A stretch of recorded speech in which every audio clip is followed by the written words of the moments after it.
Balik dari sa Good Morning Philippines. Ako si Bombo Gisa Padios. Kakaupod nyo naman subong nga aga si Bombo Krill Panisalis Melieza. Atensyon na sa aton mga kabombo, istoryahan naton subong implementasyon sa real property tax ako real property tax amnesty. Sunod ini sa Real Property Evaluation and Assessment Reform Act. Agod mas masanagan kita kaamot dira Bombo Krill, no? Makaupod naton sa mga aga halin sa may Iloilo Provincial Government.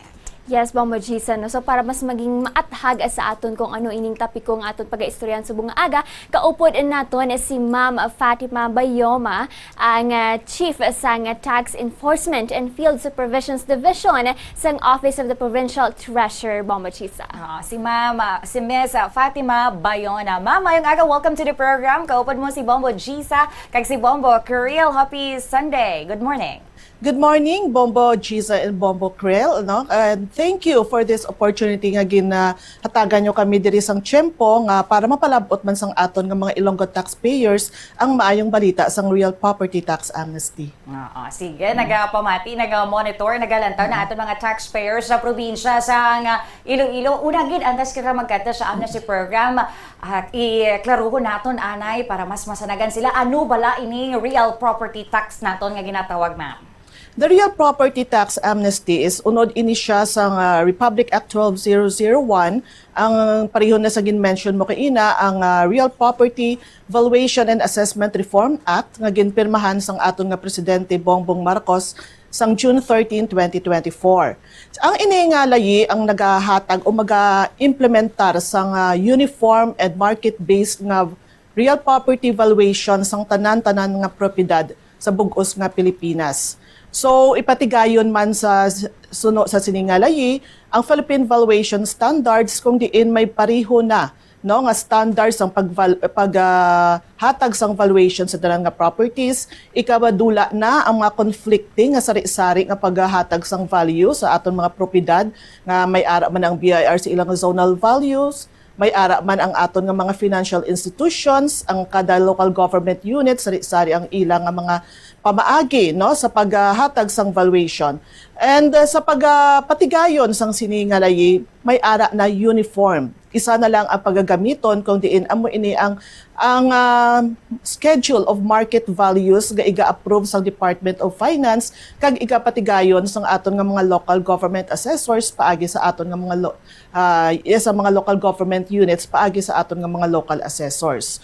So kung may ara kita na sang standardized and uniform na market values of properties, we expect ang adjustment no sa tanan nga mga assessment, valuation kag dala na dira ang taxes kay dira igabase ang real property tax. So this will be implemented uniform sa 2028 and para nga matinluan ang mga amilyar no kung may mga ara man nga delinquency ang aton nga mga real properties kinhinyo sang siningalayi pursuant to Section 30 ang pagpatigayon sang Real Property Tax Amnesty. Kung diin ang mga penalties and interests nga nag-accrue until June 2024 panason ina siya, ipaga-waive ina. So kung ang imo nga property may pulo na katuig or sobra pa, may iban may ara kitang mga 1990s, may ara pa nga wala na bayaran, so ipaga-waive ina ang mga penalidad. Kagdako ini ang mas-save sang aton nga mga real property owners. Okay, sige. So, klaro to sa idalom sang tax amnesty, ang surcharges, ang interests to, ang penalties i-erase o kung kakason ina. Siya ba mo, Krill? Yes, Bombo Gisa, no? So diri dako gid man nga bulig if ever man makakas or ginpakakas na ito, Bombo Gisa, no? So ma'am, diri ano naman ang real property tax amnesty, ma'am? Ang real property tax amnesty ang nag-take effect ini siya no sang July 5, 2024. Kag duwa lang ini katuig ang iyang nga duration kag ang deadline sini magatapos ini sa July 5, 2026. So sa base sa real property tax amnesty may ara lang kita galing mga tatlo na diri nga exemptions nga hindi pwede ka avail una may ara mga properties nga nakaagi na sa public auction sale. Oh, so hindi na siya pwede ka-avail. And those mga real delinquent payments nga ginapaagi sa compromise agreement kung diin ongoing pa siya hasta subong. And then kung ara man ang isa ka propiedad is under litigation because of non-payment of real property tax, isa man na ina siya sa mga exemptions. So ang ginaliwat ko, ang importante lang tani nga matandaan sang aton nga mga real property owners nga ang deadline sini is until July 5, 2026 only. Kag ang iya nga coverage is for penalties lang nga nag-accrue sa second quarter of 2024, which is until June 2024 lang panaog ina siya. Ang mga penalties na nag-accrue third and fourth quarter of 2024 onwards hasta subong, hindi na siya covered sang tax amnesty. Sige. Kamo naman niya, ma'am, ang dira sa may provincial, kag of course down sa aton nga mga municipal treasurer. Ano naman ang ilang role sina sa pagpatuman sa sining programa? Yes, kami sa Provincial Treasurer's Office, kaupod ang aton nga mga municipal treasury offices. Kami naman diri subong ang may role nga igapalapta ang ining balita. Kag subo ang una ginamon nga ginaubra sang nag-take effect ang ining tax amnesty, nag-unay kami sa grassroots level, sa arai kami sa kabaranggayanan. We had a massive contribution which is ongoing, not kada tuig ina siya sa tanan nga mga identified nga real property owners, mga himata, mga nagaposisyon kada benepisyo sa properties, and tanan nga ma-identify namon nga may legal interest over the property para nga timabalaan gid nila nga ang kadako sang bulig sang tax amnesty para nga matadlong ang records sang ilang mga properties. And right now, kay may mga ara kami special programs. We are really coordinating and in strong partnership with our barangay officials through our Bida Cup program, kundi ara sa front line sang information dissemination ng aton nga mga barangay officials. Okay, ma'am. So, ma'am, sinugid biabi ang specific nga maka-avail sang ining tax amnesty, ma'am? Yes, para gid ini sa mga real property owners. Ang real property owners, in the event na wala na nagtaliwa na ang aton nga real property owners, nagapanaog ang ining responsibilidad sa pagbayad sang real property tax sa iyang mga himata, sa iyang mga iridiro, at kung sino man ang may legal interest over the property, mga bag-o nga tag-iya nga nagbakal sa mga property o kung ano man nga klase nga conveyance nga may ara sila. Para man ini sa mga nagaposisyon sa mga properties, nagabenepisyo, kay hindi man na nga kung wala nakadeklarar sa imo ang ngalan sang property ang excuse na sa pagbayad sang sang taxes. So the real property is a responsibility of real property owners, and any person has legal interest sa sining mga propiedad. Oo. Kung ang real property owner, subong lang gid saya ka bati nga may amo gali sining programa, ti kinahanglan niya na maglagas kay July 2026 deadline na. Anong iyahimuon para maka-avail sa ni ma'am diin sila pwede makadiretso para nga makabayad sang buwis? Welcome gid sila sa aton nga mga municipal treasury offices kung diin located ang iyang properties. Kag kami dito sa Provincial Treasurer's Office, we cater all real properties na situated sa 42 municipalities ang province of Iloilo. Ang importante balaan lang nila ang mga detalye sang ilang property, ano ini nga lot number, sino ang declared owner para hapos namon nga mapangita kag ma-issuehan dayon sila sang tax billing. Dito sa Provincial Treasurer's Office, for any information, welcome gid sila sa Tax Enforcement Division sa Provincial Treasurer's Office. Kag open gid from 8 to 5 ang amon nga bayad center dito man sa ground floor sang Provincial Treasurer's Office to receive the payments kag kung ano man ang ilang mga concerns. Oh, wala na sang iban nga kinahanglan pa man dalon, ma'am. Wala man, pero mas mayo gid kung dala nila ang ilang tax declaration kag ang ilang kung ano man dito ang ilang mga na may copy sila sa mga last payments nila nga mga resibo para nga hapos naton mapangita ang detailed sa ilang properties for the issuance of tax billing. Okay. So, ma'am, diri sa bahay naman, ma'am, sa nga, ano gid man bala ang actual situation sa nga collectibles sang probinsya diri sa real property tax, ma'am? Yes, thank you for asking. No, that's why nga subong ginagrab ginaman ang tanan nga opportunities, all platforms for us to campaign for this tax amnesty. Kaya subong kataas gid sang amon nga collectibles, no. As of last year nagasobra kay may 1 billion ang amon nga delinquency.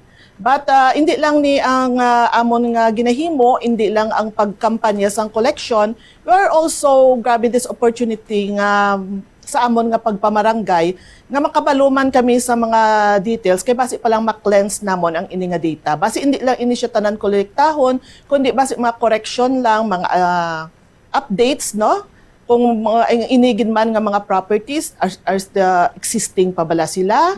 Basi may mga balay kita kay machineries nga wala lang na report nga non-existent na or mga totally dilapidated na ang ini nga mga real properties. So we also want our real property owners nga basi makabaton sila sa mga notices nga kung ang ila property wala na or may mga kinahanglan na sang correction or adjustment, hindi gid sila magkahuya nga magparapit no sa office ng municipal or provincial assessors kag sa amon man sa municipal and provincial treasurers para makabalo kami kung ano ang issues kag concern nila sa ila property para nga ma-correct naton sa ano na, as early as possible, kag makatigayo nga makabayad sila sang insakto na nga property taxes. Oo. Sa mga nagapamangkot, ining RPT, ining buwis nga ibayad ko, din sa makadto dayon ma'am, ay ining collection. Yes. Real property tax is a local tax, no? This is a provincial imposition. Kag ang ilang mga bayad nga real property tax, no? Ikatunga nila sa duwa. 50% sa ikabayad nila magkakadto ina sa general fund sang LGU. Kung diin ginatunga-tunga ini sang province, ang province kami 35% and then the municipality 40% and 25% kadto diretso sa barangay kung diin located ang real property. And then the other half nagakadto sa special education fund. Kung diin ang mga pundo naman sa special education fund, amo ini ang ginagamit sa municipality kay sang province kay 50-50 diri ang amon nga tungaay. Sa pagpatigayo naman magbulig sang aton nga public elementary and secondary schools. Nagapatindog ka sang mga school buildings, repair, renovation, construction, nagabakal sa mga school materials kay kung ano pa nga mga gamit sang aton nga mga estudyante, nagahatag man or naga-employ sang additional provincial school board or local school board teachers sa mga eskwelahan nga kulang ang aton nga mga maestra kag maestro.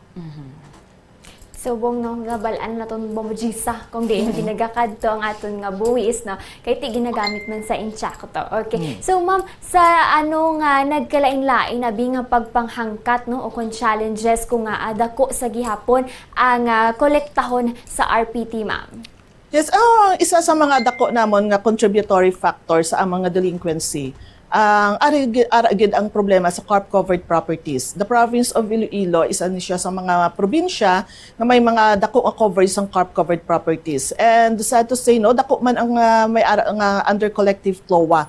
Mo hindi na kami diri kasukot kay wala kita kabalo sang there's no record of a segregated no nga title para mabalaan nato ng area kag mabalaan kung pila gid ang ilang balaydan.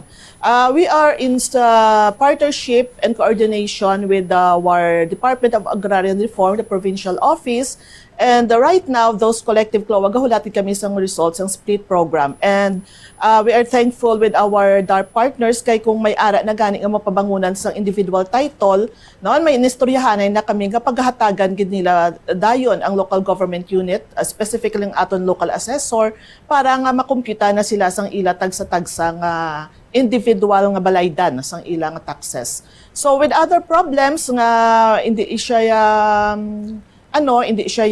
under collective CLOA pero ang mga tax declaration namon bilog pa even though nga dugay na sila napabangunan sang individual titles. So naistoryahan na namon ini siya sang amon nga partners sa Department of Agrarian Reform, kaupod ang amon taga-provincial treasurer's office nga magahinyo kami sang pinakamahapos no ang may sistema nga kung paano hindi na mabudlayan ang aton agrarian reform beneficiaries nga mapabangunan sila sang individual tax declarations para nga matigayo na mabalaan nila kung pila gid ila balaydan suno gid sa area nga gin-award sa ila.